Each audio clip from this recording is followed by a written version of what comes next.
Hi, I'm Rick Jansen. Welcome to my fly tying channel. In episode 4 on the caddis fly, we looked at tying the Miculax sedge. Today we're going over to the dark side and we're going to tie the deer hair caddis.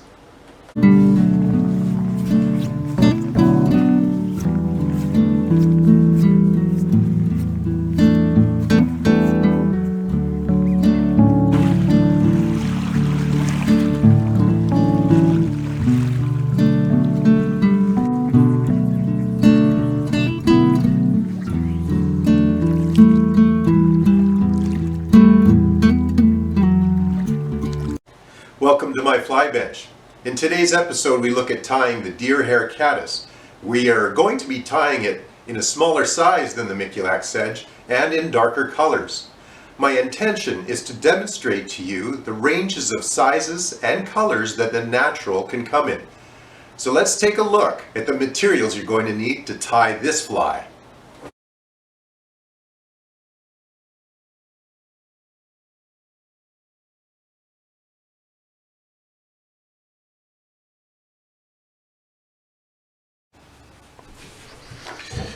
Into my vise I have a number 10 2x long mustad hook.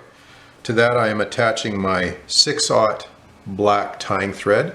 I'm going to place the first wraps of it where I want to tie in my deer hair wing, finish my fly. So that's the tying point. That's my marker there for where I want the deer hair to come in there and back. Okay, so I'll go back another little bit here, a few wraps. And that means that then where I've got the thread now is where I want to finish my dubbing, because I want the deer hair wing to sit on top of these wraps here. I want to leave enough room at the head of the fly to spin a small deer hair head. And so you don't want to start and crowd the head there. So I'm going to bring that thread back to the bend of the hook, and I go just to the bend and I'll stop the hook and let the thread dangle. When it's behind the point of the hook, between the point and the barb, that's where I complete my fly. That's where I'll start my dubbing body. I don't want to go back and curl down into the bend of this hook. So I'm taking my dubbing loop tool here, and we'll be using that to create a dubbing loop. And I've made a separate tutorial on how to dub flies. And I'll put it at the as a link at the end of this video if you haven't learned how to do that yet. I'll bring the thread back to about the midpoint of my thread base. And now, in order to get the dubbing into the loop, I slacken the tension on the loop, place the dubbing in the opening near the base, and then slide it up to the hook. Very easy way to get the dubbing in is in the widest part of the opening and slide it up. And then a third little clump. Now with dubbing, less is more. You want to make your pinches very small and sparse. Okay, and you can then massage it into shape.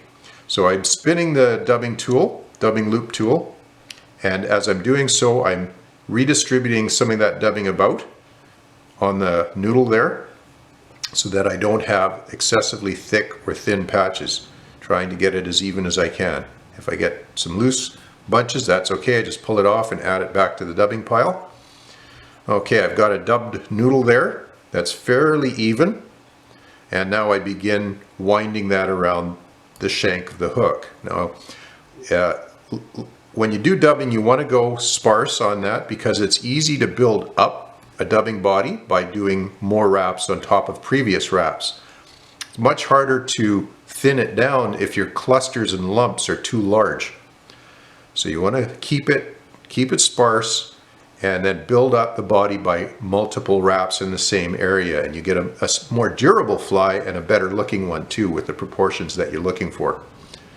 Okay, so we've gotten up to our thread there. Now I take that dubbing loop tool and I'll wind it a counterclockwise single turn around the thread that's hanging there. Then I wind the thread over the hook. Repeat that process around the thread, then over the hook, then one more time. A third time we'll lock it into place. I take that dubbing loop and cut it off. And I'm going to need a little bit more. I underestimated how much I need, which is not uncommon. And so I'm creating a second smaller dubbing loop maybe just a little more than an inch, inch and a quarter to inch and a half, bringing that thread to about halfway up to the thread base there where I want to finish the dubbing. Now again, creating a very small, sparse bit of dubbing pinch in that loop. Doesn't have to be much because I just want to make a few tiny wraps here. And then I'll spin that loop tool and massage that dubbing on the noodle. Now for this blend, you'll notice fairly dark. What I did was I blended some dark green, some black, a little bit of hare's ear, and even a touch of red. You'll find that when you purchase dubbing, it comes in uniform colors, and often, of course, nature doesn't look that way. It looks like a blend of colors. And so you can do that by blending various dubbings to get the mix you want.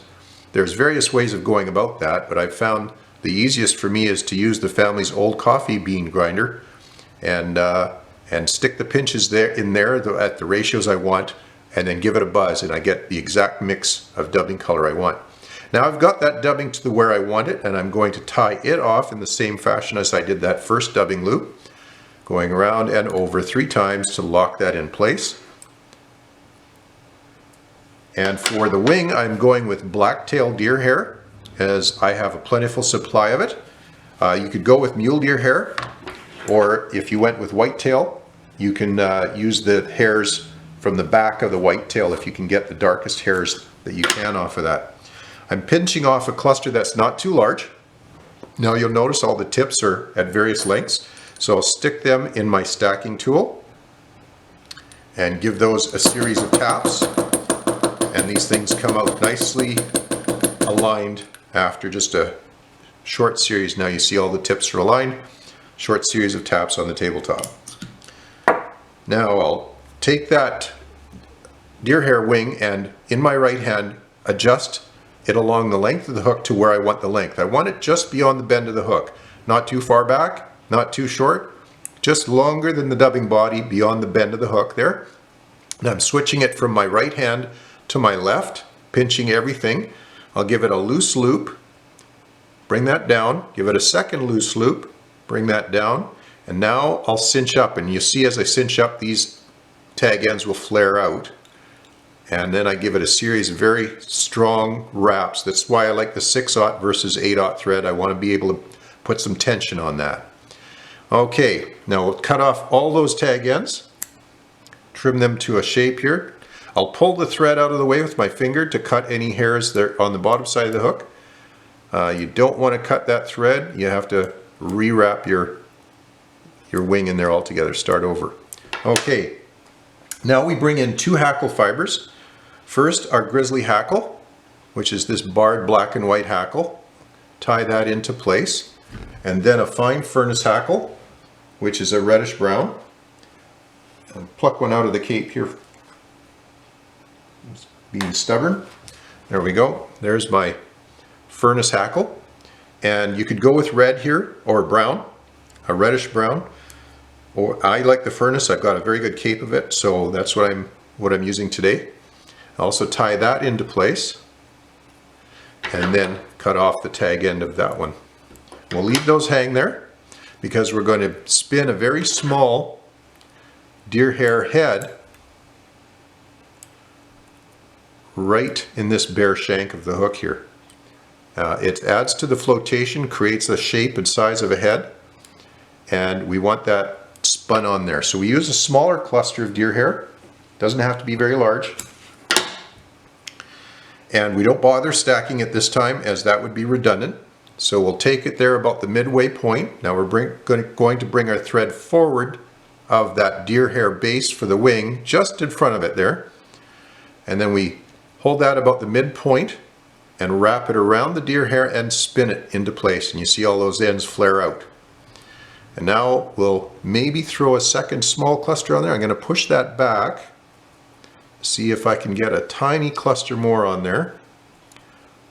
I'll draw that back and push it into place back to that base of that wing. You can see I still have a bit of bare shank there, so I want a tiny bit more. I can add a little more bulk to the head here. Not too big. I underestimated how much I could use again, and I can use a little more, so I'm going to do that. Give it one wrap and then spin it. And there we go. Now we've got a little more hair. Now we're going to hold those fibers, hair fibers all back, and build ourselves a nice conical head there. Try to get those hairs to cooperate and be held back.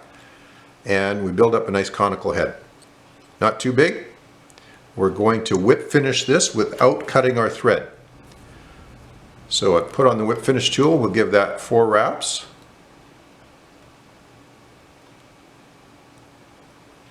And leave our thread uncut. Now we want to trim this head to shape. And this is the fussy part of this fly. You want to cut this without cutting your hackle fibers or the wing that's underneath.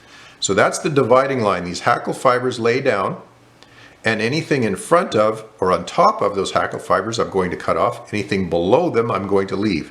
Of course, anything on the bottom of the hook I will cut off too, because that's obviously spun deer hair. That isn't part of the wing. So here we go, we begin to haircut this. And I love the color of the black-tailed deer hair. They're a very dark, rich brown. And they give this fly a much darker appearance. That's my phrase about going over to the dark side. Black-tailed deer, get it? And I'm going to use my rotational feature of my vise to spin that around so I can get at the bottom. Again, any deer hair on the bottom are obviously part of the head, not part of the wing. We'll give that some cuts, working our sides, working our top carefully and our other side. And I think we've got our nice roundish head there, looking really good. Okay, I think I can leave it at that. Any tidying up I want to do, I can do it once the fly is finished too, without risk of cutting my thread. I'll lock my vise into place there. I'm going to reorient my thread now, going 1 wrap through the deer hair to behind the deer hair, because that is actually where we're going to finish this fly.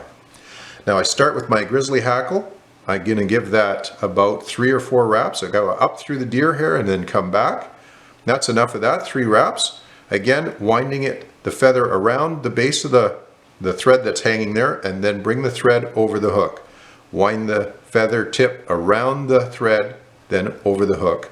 Give that 2 because we're going to be giving the next hackle a couple as well, and that will be plenty for this fly.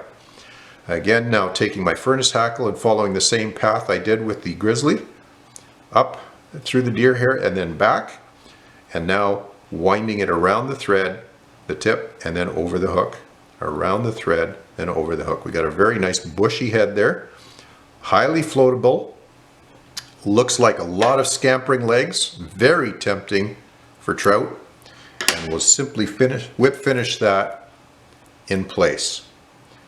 We'll wind that with a whip finish behind the hackle fibers. 2, 3, 4, and we have our deer hair caddis in the dark version using black-tailed deer hair.